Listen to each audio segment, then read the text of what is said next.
you.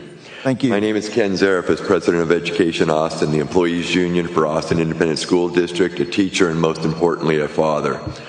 The power and I suppose the greatness of our country is based on two major realities. One, the enslavement of black people, and two, the taking of indigenous people's lands by white people. We can like this or not, but it simply is the reality we can't run away from. I grew up in a small town in southern Iowa, about 8,000 white people. When I look back and evaluate my life, I remember my hometown fondly, but I know that my experience out of that small town was limited and racist. When I came to Austin 22 years ago and taught at Burnett Middle School for 12 years, while I had knowledge and experience that was important for my students, it didn't matter as much as how I learned from their experiences.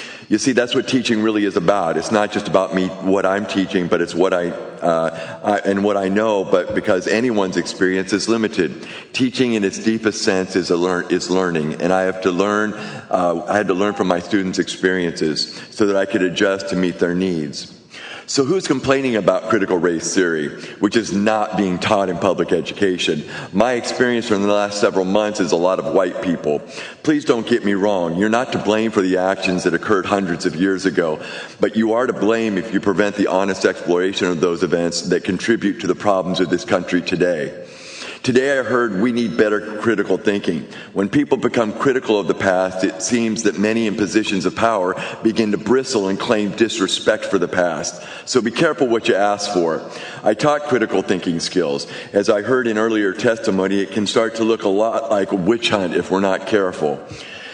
I want to quote Dr. King, who's been quoted quite often today. White Americans must recognize that justice for black people cannot be achieved without radical changes in structures of our society.